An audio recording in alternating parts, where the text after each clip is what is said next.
Bayangin, ada sebuah perusahaan game yang bosnya nggak berhak ngatur-ngatur karyawannya. Semua orang dibebasin, milih proyek apapun yang mereka suka. Tapi menariknya, dengan sistem gak jelas ini, mereka justru berhasil bikin produk-produk keren. Kayak Half-Life, Counter-Strike, Dota 2, hingga Steam. Ya, nama perusahaan itu adalah Valve. Lalu gimana ceritanya? Mereka bisa bangun perusahaan ini tanpa struktur hierarki yang jelas. Yuk kita telusuri sejarahnya di Room 49.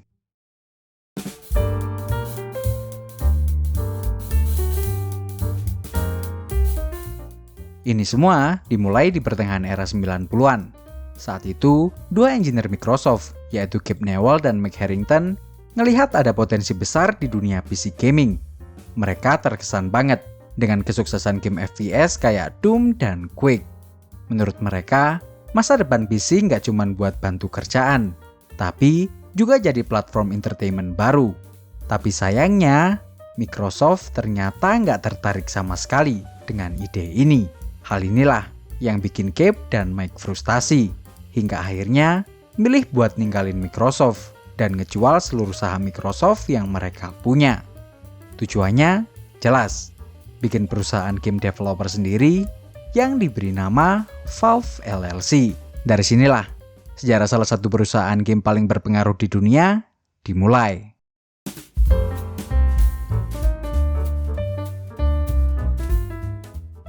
Begitu berdiri, Valve langsung tancap gas. Mereka membeli lisensi Quake Engine dari ID Software, lalu mulai ngembangin game FPS mereka sendiri. Hasilnya muncul 2 tahun kemudian, Half-Life. Game ini langsung jadi revolusi. Kalau Doom dan Quake terkenal dengan aksi tembak-tembakan non-stop, Half-Life beda. Untuk pertama kalinya, pemain benar-benar diajak masuk ke dalam cerita. Tokoh utamanya punya identitas, Gordon Freeman, dan alur ceritanya ngalir mulus tanpa cutscene yang panjang. Lingkungannya juga saling nyambung, mulai dari lab penelitian, ke terowongan bawah tanah, ke permukaan kota, sampai ke dimensi alien. Tapi, yang bikin Half-Life abadi adalah komunitas moddingnya. Ya, Valve dengan sengaja bikin gamenya ramah mod. Jadi, siapapun bisa bikin konten tambahan di game ini. Dari sini lahirlah berbagai mod yang terkenal, mulai dari Team Fortress Classic, Day of Defeat, sampai yang paling legendaris yaitu Counter-Strike. Ya, dulunya Counter-Strike itu cuma mod yang dibuat dua fans Half-Life bernama Min Lee dan Jazz Cliff. Tapi karena populer banget waktu itu, Valve mutusin buat mengakuisisinya dan ngajak kedua orang ini buat join ngembangin Counter-Strike jadi game penuh. Tahun 2000, game ini resmi dirilis, dan seperti yang kita tahu, langsung booming ke seluruh dunia, termasuk di Indonesia. Ingat banget, dulu kalau mau main CS, harus cari rental komputer yang punya kabelan, biar bisa mabar sama teman-teman segang. Beda banget sama sekarang, cukup connect internet, dan langsung bisa mabar sama orang di seluruh dunia. Singkatnya, kesuksesan CS ini bikin Valve terus coba ngembangin game ini. Ada banyak series lain yang dirilis, kayak Condition Zero, CSGO, hingga yang paling baru, CS2. Game yang sampai saat ini masih jadi game paling banyak dimainin di Steam. Ngomong-ngomong soal Steam nih, kalian tahu nggak kalau Steam itu ternyata juga punya Valve? Yuk kita bahas di chapter selanjutnya.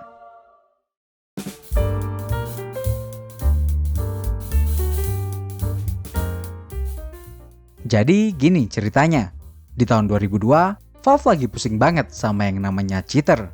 Buat ngatasin ini, mereka bikin sistem baru bernama Valve Anti-Cheat, dan sekaligus sebuah launcher untuk update game secara online. Nah, sistem baru ini diberi nama Steam. Awalnya, banyak gamer yang gak suka sama ide ini. Apalagi ketika Valve ngumumin kalau buat main Half-Life 2, gamer wajib install Steam dulu. Ingat, ini tahun 2004, internet belum semasif sekarang. Udah gitu, server Steam juga sering down, bikin banyak gamer tambah frustasi. Tapi, Valve tetap kekeh dengan keputusannya, karena mereka tahu satu hal. Steam adalah masa depan distribusi game. Ya, distribusi game secara digital.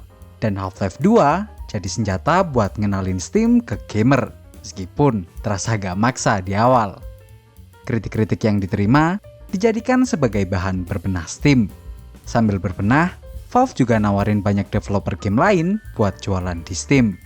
Dan setelah semuanya siap, masuklah game-game third party kayak Ragdoll Kung Fu, Darwinia, Doom hingga Quake. Dan buat ngerubah kebiasaan para gamer yang saat itu masih suka pergi ke toko fisik, Valve juga bakar duit di Steam. Mereka ngadain sale pertama di tahun 2007. Diskonnya nggak main-main, bikin para gamers jadi nagih buat beli game digital di Steam. Mereka juga dapetin pengalaman praktis baru buat beli game. Nggak usah capek-capek lagi pergi ke toko fisik. Nggak usah was-was kalau gamenya sold out, dan nggak perlu khawatir nunggu pre-order kalau kehabisan game. Tinggal download, tidur, besoknya langsung bisa dimainin. Campaign gila-gilaan ini juga dapat support besar dari produsen VGA, kayak AMD ATI dan Nvidia. Selain itu, publisher besar kayak EA dan Ubisoft juga ikut masuk ke Steam di tahun 2008. Hal ini tentu aja bikin popularitas Steam semakin meroket. Bahkan, meskipun sempat ditinggal EA dan Ubisoft, sampai hari ini Steam masih jadi platform distribusi game digital terbesar di dunia. Ngalahin pesaing baru kayak Epic Games yang suka banget tiba-tiba ngasih game gratis. Nah, ngomong-ngomong game gratis nih, di Steam juga banyak kok game gratis. Apalagi game online kayak Apex Legends, CS2, dan Dota 2. Ya, Dota. Game yang dulunya ada di game Warcraft 3 buatan developer Blizzard. Ternyata, versi Dota 2 ini milik Valve loh. Yuk kita bahas di chapter selanjutnya.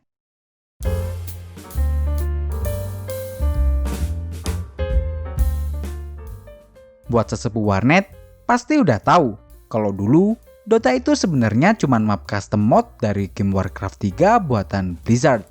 Jadi gini ceritanya.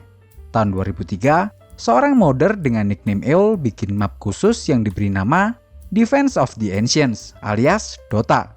Mod ini berkembang, salah satunya lewat Guinsoo yang bikin versi All Stars. Tapi tahun 2005, Guinsoo pindah ke Riot Games buat bikin League of Legends. Posisi pengembang utama pun diwariskan ke IceFrog. Di tangan IceFrog, Dota bukan cuma jadi mod, tapi jadi sebuah game yang bener-bener serius dengan update rutin, balancing, dan turnamen internasional. Nah, ngelihat ini, Valve yang udah punya pengalaman ngangkat mod jadi game besar lewat Counter-Strike, ngelihat potensi yang mirip dengan CS. Karena hal itulah, mereka diam-diam ngajak IceFrog buat kerjasama bikin Dota 2. Dan setelah pengembangan panjang dan melewati drama hukum dengan Blizzard, Dota 2 akhirnya dikenalkan ke publik lewat turnamen perdana The International di tahun 2011. Ini bukan turnamen biasa. Hadiahnya nggak main-main, 1,6 juta dolar. Angka yang sangat luar biasa besar untuk ukuran esports waktu itu. Dunia langsung geger, dan semua mata tertuju ke Dota 2. Tapi di tahun itu, game ini belum dirilis bebas. Hanya orang-orang tertentu yang dapat invitation key yang bisa main. Baru di tahun 2013, Dota 2 resmi rilis di Steam, dan langsung jadi salah satu game paling populer di dunia. Sampai sekarang, Dota 2 masih konsisten berada di posisi atas game paling banyak dimainkan di Steam, bersaing ketat dengan CS2. Langkah visioner Valve dan kedekatan mereka dengan komunitas jadi kunci suksesnya. Bahkan, sang pemilik, Gabe Newell, terkenal masih sering balesin email dari gamer secara langsung. Ada cerita unik yang email ngucapin ulang tahun dan dibalas juga sama doi kayak gini. Hal-hal kecil kayak gini bikin Valve beda dengan developer lain. Gak sampai di sini, keunikan Valve juga ada di ekosistem kerjanya. Di Valve nggak ada tuh jabatan bos atau manajer tradisional yang ngatur-ngatur tiap tim. Semua engineer-nya dibebasin gitu aja. Gimana maksudnya? Yuk kita bahas di chapter selanjutnya. Kalau kita lihat ke dalam, Valve itu sebenarnya perusahaan yang unik banget. Mereka nggak punya struktur hierarki kayak perusahaan lain. Nggak ada jabatan bos atau manajer tradisional yang ngatur-ngatur tiap tim. Di Valve, karyawan bebas milih proyek apapun yang mereka mau kerjain. Bahkan di kantor mereka, ada yang namanya rolling desk. Jadi meja kerjanya dikasih roda, biar gampang dipindah-pindahin ke tim yang lagi mereka minatin. Sistem ini bikin Valve terasa lebih kayak komunitas kreatif dari perusahaan besar. Hasilnya, banyak ide liar yang lahir, dari Half-Life, Counter-Strike, sampai Steam dan Dota 2. Tapi dibalik itu, ekosistem kerja kayak gini juga punya sisi gelap. Karena semua orang bebas milih, banyak proyek yang akhirnya terbengkalai. Makanya, kita sering dengar cerita soal game yang diumumin tapi nggak pernah dirilis, atau istilah kerennya Valve Time. Half-Life 3 misalnya, sampai sekarang jadi meme legendaris karena nggak pernah muncul. Beberapa proyek VR dan game eksperimental lain juga bernasib sama, hilang begitu aja. Jadi meskipun budaya kerja tanpa bos ini kelihatan keren, nyatanya sistem ini bikin Valve kesulitan ngatur prioritas. Dan mungkin inilah paradoks terbesar Valve. Mereka bisa jadi pionir yang ngubah wajah industri game. Tapi di saat yang sama, mereka juga perusahaan yang paling sulit diprediksi. Sejarah Valve ngajarin kita bahwa berani keluar dari zona nyaman, dengerin komunitas dan kebebasan bisa ngehasilin kesuksesan besar. Tapi ingat, kebebasan ini juga bisa jadi pedang bermata dua. Proyek Valve banyak yang nggak selesai karena kebebasan. Sampai di sini, jangan lupa like, share, dan subscribe Room49 buat dapat video serupa yang lebih banyak. Follow juga room49.id buat dapat info menarik lainnya. Dan yang terakhir, jika ada salah kurangnya, mari kita diskusikan di kolom komentar. Thank you.